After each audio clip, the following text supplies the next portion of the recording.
Hello दोस्तों, आज हम सब जानेंगे किन्शियोलॉजी के बारे में। मानव गति की विज्ञान, ये दो शब्द से मिलकर बनता है किनेशियस और लोगस, जो कि ग्रीक भाषा के हैं, जिसका मतलब है स्टडी ऑफ मूवमेंट। यानी किन्शियोलॉजी के अंदर हम सभी मूवमेंट्स की स्टडी करते हैं, जितने भी मूवमेंट्स ह्यूमन बॉडी करती है उन सब की। तो इसके अंदर कुछ टर्म्स यूज़ होती हैं, जैसे physiological, anatomical, biomechanical, physics, neuropsychological principles and mechanism of movements. इसमें एनाटॉमिकल स्टडी का मतलब है कि जो भी साइंटिफिक मूवमेंट्स हम करते हैं, हमारी बॉडी करती है, जैसे एग्जांपल प्लेन और एक्सिस पर जितनी भी मूवमेंट होंगी, जैसे abduction, adduction, flexion, extension, circumduction, ये सभी हमारी मूवमेंट की स्टडी जो होगी वो एनाटॉमिकल स्टडी होगी, जो प्लेन और एक्सिस पर हम करेंगे। ये एनाटॉमिकल स्टडी होती है किन्शियोलॉजी के अंदर। सेकंड जो है फिजियोलॉजिकल, इसके अंदर हम जो हमारी मूवमेंट्स का नेचर है, यानी हमने कोई भी मूवमेंट की तो हमारी फंक्शन किस तरह से, हमारे मसल्स ने, ऑर्गन्स ने किस तरह से कोई भी फंक्शन किया, काम किया, उसकी स्टडी होगी फिजियोलॉजिकली। नेक्स्ट है फिज़िक्स ऑफ मूवमेंट। इसके अंदर जो भी हमने अपने एफ़र्ट लगाए हैं, फोर्स लगाया है, उसके हमारी मूवमेंट पर क्या इफ़ेक्ट हुए हैं, उन सब चीज़ की स्टडी होगी फिज़िक्स ऑफ मूवमेंट के अंदर। नेक्स्ट है neuro psychological principle of movement. इसका मतलब है कि जब भी ह्यूमन जब कोई मूवमेंट करता है तो सबसे पहले उसको जो प्राइमरी मोटर कॉर्टेक्स है वहाँ से सिग्नल मिलते हैं कोई भी मूवमेंट करने का। यानी हमारी जो ब्रेन है वो ही हमारे मूवमेंट्स को कंट्रोल करती है, किसी मूवमेंट करने के लिए प्रिपरेशन और प्लानिंग करती है, तभी हम कोई मूवमेंट कर पाते हैं। मैकेनिज़्म ऑफ मूवमेंट का मतलब है कि जो भी मूवमेंट हम कर रहे हैं उसके अंदर जो भी बायोमैकेनिकल एस्पेक्ट्स होते हैं, जैसे किस डायरेक्शन में मूवमेंट करनी है, कितने फोर्स के साथ करनी है, क्या वेलोसिटी होगी, क्या स्पीड होगी, उन सब की स्टडी होती है मैकेनिज़्म ऑफ मूवमेंट के अंदर। इन सभी की जो प्रॉपर एक साइंटिफिक स्टडी है उसको कहा जाता है किन्शियोलॉजी। तो नेक्स्ट है हमारा मीनिंग एंड डेफिनेशन ऑफ किन्शियोलॉजी। तो इसके अंदर मतलब किन्शियोलॉजी का मतलब यही है प्राणी गति की विज्ञान, इसमें जिसमें हम अपने शरीर की सभी गति, सभी मूवमेंट्स की स्टडी करते हैं, चाहे वो एनाटॉमिकली बेस पे हो, फिजियोलॉजिकली हो, प्रॉपर जो है साइंटिफिक स्टडी हम इसके अंदर करते हैं। और जितने भी हमारे ऑर्गन्स हैं, टिश्यूज़ हैं, उनका क्या रिएक्शन होता है, क्या चेंज होता है जब कोई भी मूवमेंट एथलीट या एक ह्यूमन करता है, कौन कौन से एक्सटर्नल फोर्सेस या इंटरनल फोर्सेस से हम प्रॉपर मूवमेंट कर पाते हैं। नेक्स्ट इज़, ये इसकी हिंदी डेफिनेशन है। नेक्स्ट है importance of kinesiology in physical education and sports. मतलब कि जितने भी हमारे गेम्स होते हैं, डिफरेंट स्पोर्ट्स होते हैं, तो किन्शियोलॉजी का उसमें क्या क्या महत्व होता है, क्या क्या फ़ायदे होते हैं। तो किन्शियोलॉजी की अगर नॉलेज एक एथलीट को है तो उसके बहुत सारे फ़ायदे हैं, क्योंकि एक एथलीट, एक sports person different physical activities करता है, अपने स्पोर्ट्स की स्किल्स करता है, एक्सरसाइजेस करता है, तो उसमें उसकी बॉडी की जो मूवमेंट है उससे क्या उसके बॉडी पर इफ़ेक्ट हो रहा है, ओवरऑल बॉडी पर क्या इफ़ेक्ट हो रहा है, किस तरह से वो उस मूवमेंट को करेक्ट कर सकता है, किस तरह से उसको डेवलप कर सकता है, यानी वो अपने परफॉर्मेंस को कैसे इन्हेंस कर सकता है, ये पता चलता है किन्शियोलॉजी की हेल्प से। तो इसमें फर्स्ट है helps to understand the problem of movement efficiency. यानी कि जो भी प्लेयर्स हैं, एथलीट्स हैं, जो किन्शियोलॉजी है वो मदद करती है उन सभी मूवमेंट को करेक्ट करने में, एफिशिएंसी ऑफ मूवमेंट को डेवलप करने के लिए। सेकंड है helps to understanding the quality of skillful and incorrect movement of player.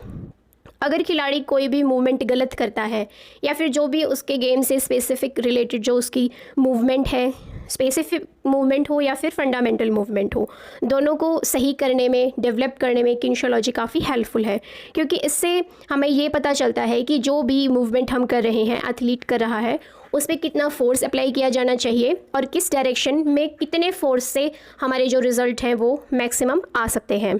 Next है helps to understanding nature of common musculoskeletal athletic injury and also help for prevention.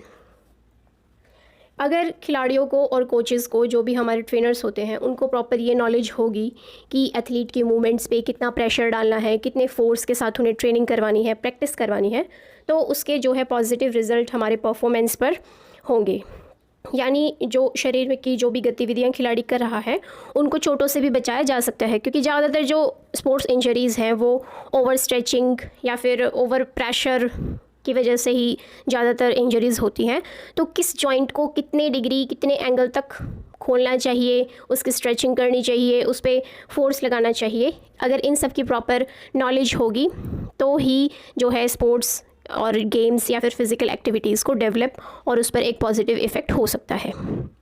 Next is it's helpful in evaluating the activities and movements. Kinesiology जो है वो athletes की जो भी वो activity करते हैं, मूवमेंट करते हैं, उनका मूल्यांकन करने में मददगार होती है।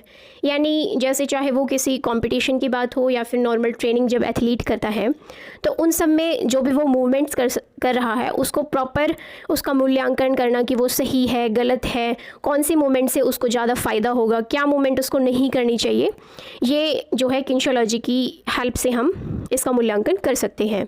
Next is it's greatly helpful and important for designing and selection of sports cloth, equipments etcetera. Kinesiology की हेल्प से जो है डिफरेंट स्पोर्ट्स के जितने भी इक्विपमेंट्स होते हैं, उनके क्लोथ्स होते हैं, जैसे शूज़ है और जो भी सेफ्टी गार्ड्स हमारे होते हैं, नी कैप, एंकल कैप वगैरह, तो उनको डिज़ाइन करने में, उनको प्रॉपरली बनाने के लिए और जो भी एडिशनल फैसिलिटीज़ स्पोर्ट्स पर्सन को देनी चाहिए उनमें काफ़ी हेल्प मिलती है, क्योंकि जो भी कॉस्ट्यूम या फिर इक्विपमेंट होता है उसको इस तरह डिज़ाइन किया जाता है कि कोई भी इंजरी ना हो और प्रॉपर उसका जो वेट है, साइज़ है, शेप है, उसको मेंटेन करने के लिए किनेशियोलॉजी काफ़ी हेल्पफुल होती है।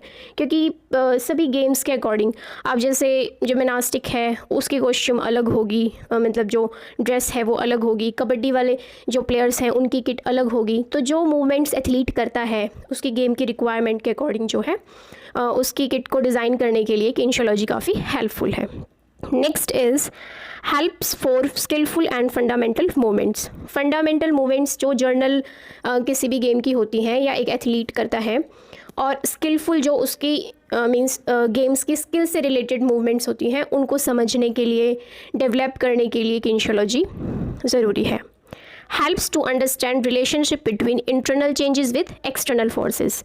यानी जब भी एथलीट कोई भी मूवमेंट कर रहा है, एक्सरसाइज कर रहा है, तो उसके इंटरनल क्या क्या चेंजेस हो रहे हैं, उसके बॉडी के अंदर क्या क्या बदलाव हो रहे हैं, उसके ऑर्गन्स, मसल्स पे क्या इफ़ेक्ट है, बोन्स पे क्या इफ़ेक्ट है, उन पे क्या इफ़ेक्ट होता है किसी भी एक्सटर्नल फोर्स की वजह से, किसी भी बाहरी जो दबाव या प्रेशर उसके ऊपर होता है।